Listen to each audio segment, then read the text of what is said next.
You see, the funny thing about waking up is that it can feel awfully lonely at first.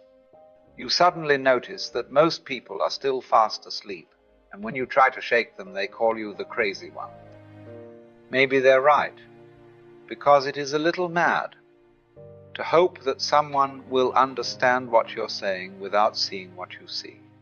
It's like describing a sunset to a person who's never looked up from the pavement, or trying to tell a fish what it's like to be dry.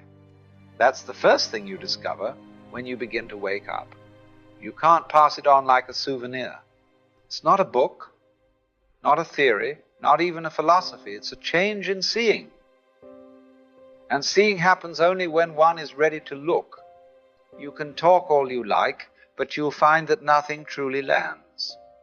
Because words can point, but they cannot open eyes. Only experience can do that. You may have noticed, when you first begin to awaken, you have enormous desire to share it, to pull everyone you love into the light. You point to the obvious, but to them it's invisible. And after a while, you begin to understand. Not everyone wants to wake up. Not yet. The process of awakening is like fruit ripening on a tree. You can tug at it all you want, but if it's not ready, it won't come loose. And if you force it, it will fall too soon. Bitter, not sweet. The universe has its own rhythm. Every soul opens precisely when it must. You cannot rush it, you cannot delay it, you can only trust it. There's a curious humility in that realization, to see that life itself is the teacher, that even ignorance serves a purpose. Some lessons can't be given. They must be lived through. Suffering, confusion, disappointment, these are not mistakes in the curriculum, they are the curriculum. So the wise learn to stop knocking on closed doors.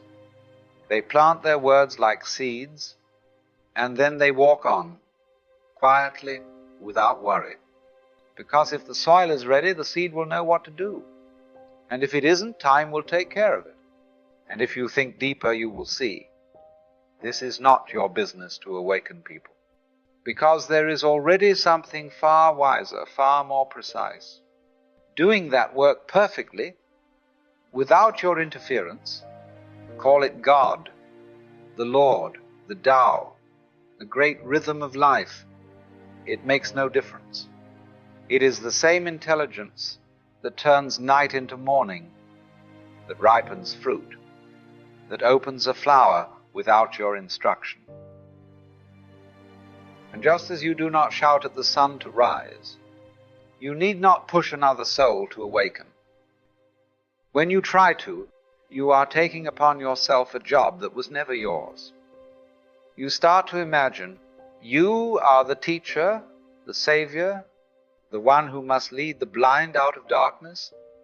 But that's the illusion, the last disguise of the ego.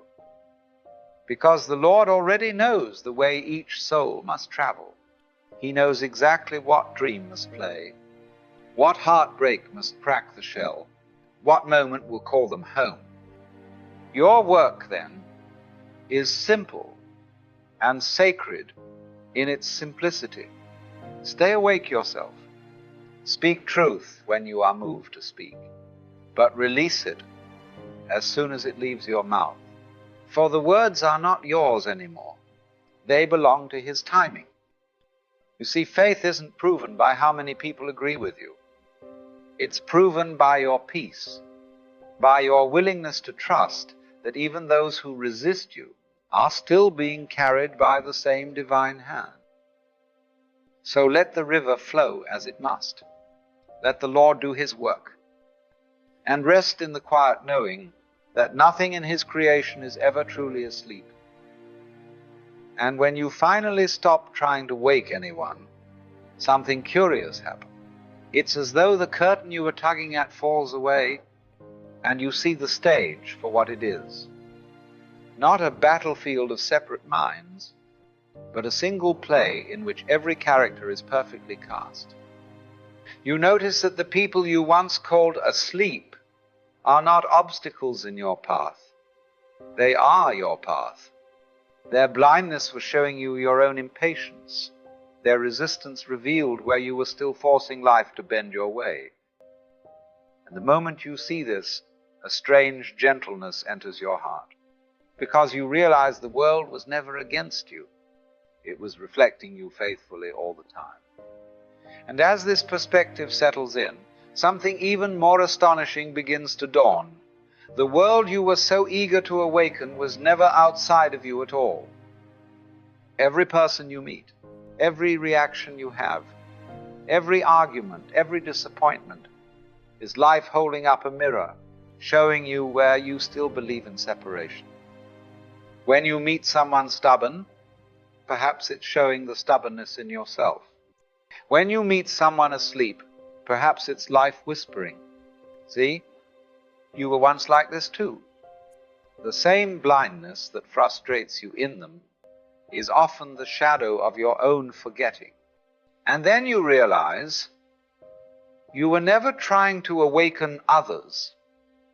You were trying to remember yourself through them, because there are no others, only reflections of the same consciousness, each at a different depth of its dream. This is why the awakened one grows gentle.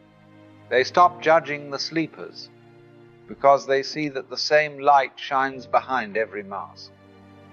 Some lamps are dim, some bright, but all are fed by the same flame. So the world is not your project to fix. It is your mirror to understand. When you shift, it shifts. When you forgive, it softens. When you stop demanding change, change begins everywhere you look. And perhaps that's the quiet secret of awakening. Not that you rise above the world, but that you finally see it was never apart from you. The moment you start seeing the world as yourself, you also begin to notice how ridiculous it is to keep fixing it. Because, really, who are you fixing? It's like a dog chasing its own tail, round and round, barking at the very thing it already is. We spend half our lives trying to reform the universe, to improve people, save society, tidy up God's mess. And yet, look, the trees don't seem to need our advice. The stars don't hold committee meetings on how to shine better. The tide doesn't consult a life coach before it rises. Everything seems to be managing rather splendidly on its own. But we, the clever ones, we think we're here to straighten the cosmic rug. So we worry, protest, explain, persuade, as though life were somehow malfunctioning without our supervision. When this hits you, you realize that all the rescuing and correcting were just ways of resisting the dance. To let go doesn't mean to withdraw.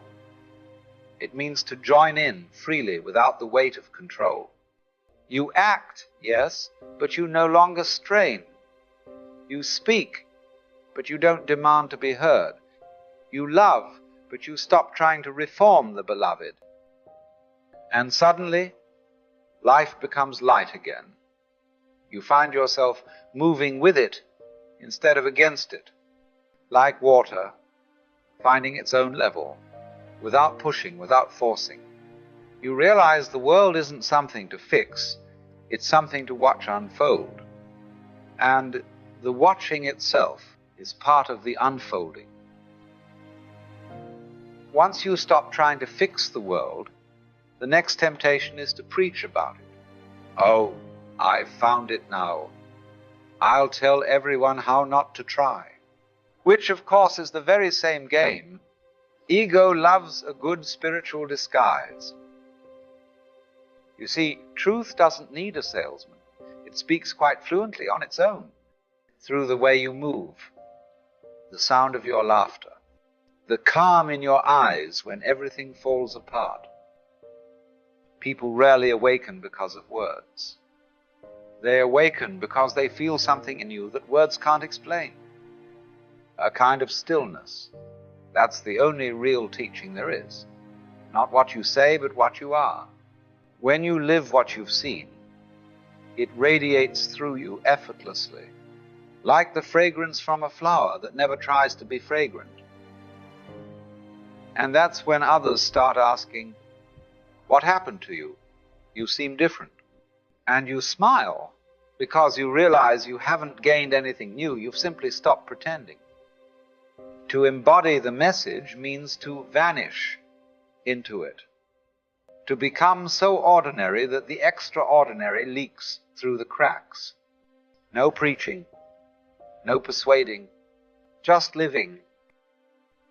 And the strange thing is, that's when your presence starts to do all the preaching you were trying to do before. You were never apart from the flow, only busy pretending to be the swimmer, when in fact you were the water all along. To trust the current is to stop fighting life with your plans and expectations, to stop trying to make the world behave, and to let it move as it will. Because it will, whether you approve or not. And when you finally surrender, you realize something rather moving. You were never here to save anyone. You can't. Each soul has its own river, its own current, its own strange and beautiful way of coming home. You can't save them, you can only love them. You can hold them when the waters rise. You can shine a light when the night feels long, but you cannot swim their river for them. And that's not a tragedy, it's grace. Because love without control is the purest form there is. And the moment you began to love, you were never separate from anything again. So let go. Let the river take you. For it's not carrying you away, it's carrying you home.